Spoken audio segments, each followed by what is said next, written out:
Welcome. We continue with Section 10 of Indian Evidence Act. Section 10 reads, things said or done by conspirator in reference to common design. Things said or done in reference to common design. By whom? By the conspirator. Okay? Now, things said or done. You must be remembering about the facts. What we read already. What are facts? Facts are those happenings or not happenings. It can be written, it can be oral, it can be an action, it can be an inaction, it can be anything. That is a fact. Okay? So when we are saying things said or done in reference to common design. So what all are important? Said or done is important. Common design is important. By the conspirator. These are the three things which you should keep in mind. Okay? Things said or done in reference to common design. Remember, things said or done regarding common design. With reference to common design by the conspirator. Now, when we are talking about conspirator, we immediately know that it is regarding criminal cases. Who is a conspirator? We have already read in section 8. Motive, preparation. Am I right? Previous or subsequent conduct. You remember? Now, conspirator is the one who conspires. The one who conspires. So, when he conspires, what are all there? Motive and preparation. So, you see, always keep in mind when you are reading any law, any act, learn to link one act with the other act and some of the provisions with the other provisions. Wherever it is needed, you should know how to link so that you can write better. Always keep it in mind, okay? So when we are talking about the conspirator, who is a conspirator? The one who conspires. What do you mean by conspires? Motive, preparation. Intention. You remember, intention, physical or mental.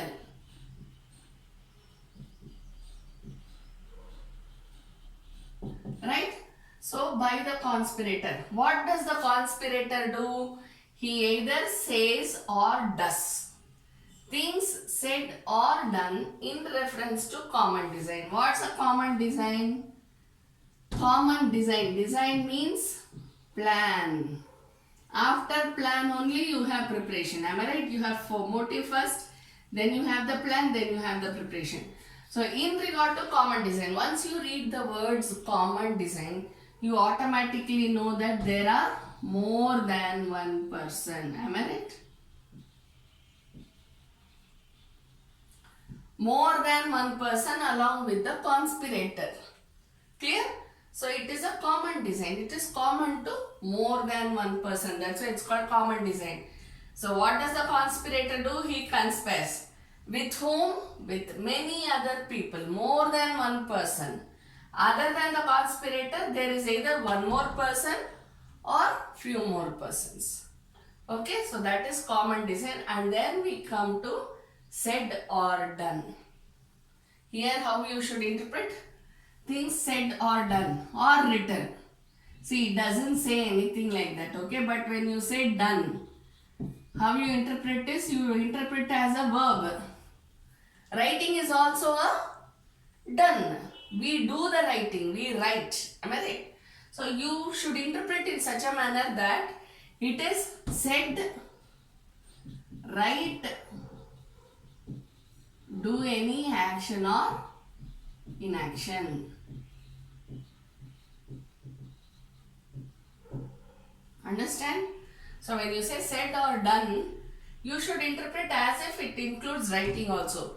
Why? I will tell you the reason. Because when we are talking about sedition or we are talking about obscenity, anything that we are talking about, here you automatically speak about pamphlets, that which is shown in the media, all these happen. So it is not necessarily, when, especially when it comes to sedition and all that, written matter is more powerful than what we speak, right? So here things said or done also, I don't mean to say that it's a conspiracy and all that, but I am just telling you how you should interpret. Say, write, do. Understand? So things said or done in reference to common design. So here you know, along with the conspirator, there are more than one person. So what do they become? If they are still in the conspiring stage, then they become co-conspirators. Am I right? And then we move on to, if the action is done or not done, it is of absolutely no consequence. They become co-accused. So ultimately what do these become? People become accomplices. Right? So always, you know, since you are all practicing advocates, don't read as if you are reading it for the first time. Please use your practical knowledge so that you will know how to interpret everything. See, all of you are practicing advocates, so it is essential that you should know how to interpret everything. Maybe you are having 1 month experience or 10 years experience, that doesn't matter. But how you apply your knowledge and your mind is what matters for this. Okay? Now this is as far as section 10 is concerned. Things said or done in reference to common design by the conspirator. One more thing I would like to tell you here. In reference to, it can be part of the conspiracy or whole. See, when we say common design, design means a plan. Probably the conspirator talks about the whole plan, or he may be talking about only part of the plan. Okay, so that doesn't matter. Whether he is talking about the whole or the part doesn't matter. As long as he is saying or doing something in reference to the common design, that's what matters. Clear? Okay. We move on to the next section.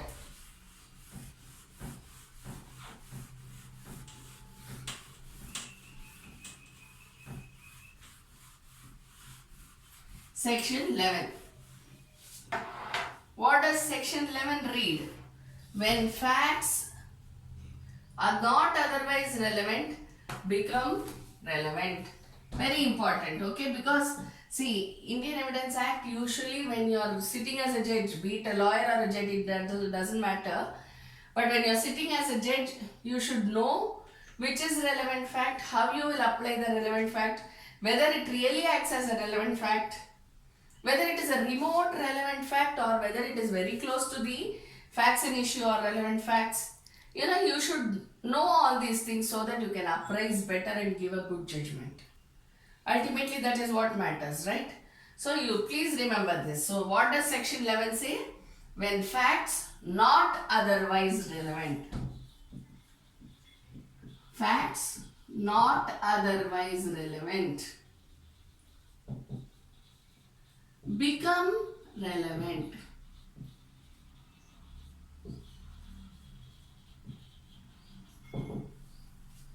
Sometime back we saw the example about robbery. Right? What did I say? 10 p.m. 28/12/2018. Right? I am walking on some road. That's what I gave you the example as. Facts not otherwise relevant become relevant. Now I am just mentioning that it is at 10 p.m. 28/12/2018. The accused committed the robbery on me. This is what I have stated in the facts of the case. When there is a cross-examination,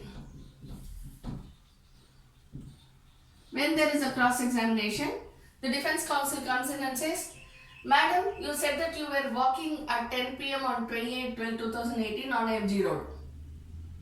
Can you tell me whether the street lights were on? Now that would be a very, it's not a question which we see, which we think of usually in the usual circumstances. because usually in the nights all the street lights are on. So he asked me, were the street lights on? Was it a moonlit day, moonlit night, or was it a new moon day? Okay, now, was it a moonlit night or was it a new moon day? How does it matter to the case? How does it matter to robbery at 10 p.m. on 28/12? But still he asked me that question. He says, Madam, was it lit? I say, no, there was no moon, it was new moon day. Okay, can you tell me whether the street lights were on? I say yes or no. If I say yes, he says, up to what distance were the street lights on? Then I tell him probably 4-5 street lights were on, the rest of it was dark. Then he will ask me a question. You say that the road was dark. You couldn't even make out how to walk on the platform, footpath. Then how do you say that you know that this accused is the robber? Understand? So whatever are the facts, not otherwise relevant. See, street lights on or not is not at all relevant. But still he asks me. It becomes relevant when I say street lights were not there, it was a new moon day. Then the judge will be like, oh my God, is this the situation that was there? Okay? Upon that, there may be many objections and all that, you know all that. But this is the basic. Facts otherwise not relevant become relevant. Now I will give you another simpler example for a civil case. Suppose a person is going in for a partition case. Okay? He goes in for a partition case and he has given all the title deeds, all the documents, whatever. Okay? Everything he has given. And then what does he do? He doesn't give the gift deed given by, say probably in the year 1958. He doesn't give it. Okay? The plaintiff, the plaintiff doesn't submit in the court a gift deed dated some year, 1958. Okay? He has given all the other, whatever are the other documents necessary. But he claims for a right. He claims for a share. Now looking at the family tree, looking at the gift deed, it is very clear that he cannot get his share in the ancestral property. But he has not given this gift deed at all. Now what happens? Since it is not in his interest, he may not produce. But what happens? The defendant comes in and produces the original, saying that, Your Honor, there is a gift deed dated 1958 in my paternal grandfather's name. He doesn't belong to my paternity. He comes in the lineage of my mother. Okay. He comes in the lineage of my mother. This is given to me by paternal grandfather or great grandfather, whatever you want you can keep. But it is dated 1958. Now he gives this gift deed which very clearly shows that though they are all related to each other by, you know how the Indian society goes, no? They marry the relatives and all that. So, even though they are all related to each other by their wives or husbands, whatever it is, he is coming under the maternal lineage, not with regard to the paternal. Understand? Therefore, he says that he doesn't have any right over the property. Now, this gift will dated 1958 is not at all necessary for the case because he has proved the family tree. He has proved that he also has a share in this thing, whatever is a prima facie evidence produced. But then what happens when this gift deed is shown? It very clearly proves that defendant and his ancestors and his people are the ones who should be given the property. So, facts not otherwise relevant become relevant. Clear? See, you can take the examples of various scriptures, not only Hindu religion, I am talking about all the scriptures. Any religion you take up, you can see the scriptures, you can read the scriptures. If there are any doubts, you can refer to them. Understand? So if suppose there is a divorce on the ground saying that, divorce case on the ground saying that the marriage was not as per Hindu rituals, null and void case has been filed. Take for example. Okay, in that case, if Hindu rituals were not followed, rites and customs were not followed, then how does the judge deal with it? How will it be? See, the Hindu rituals and rites, nobody has written it down saying that this is how you should get married, because each of us have our own ways of getting married. Each community, each not religion, subcaste, caste, everybody has a different way of getting married. So what happens? When this is there, then we can surely show our rituals and customs and say that this is how in our community we get married, but this is not what was followed. Therefore, I wish for declaration of this marriage as null and void. Understand? So this is how we have to go about when it comes. Then whatever was not relevant, that is our books about Hindu rituals and customs and all that, it is actually not relevant to a divorce case. But on this ground, it becomes relevant. Okay? Then we go on to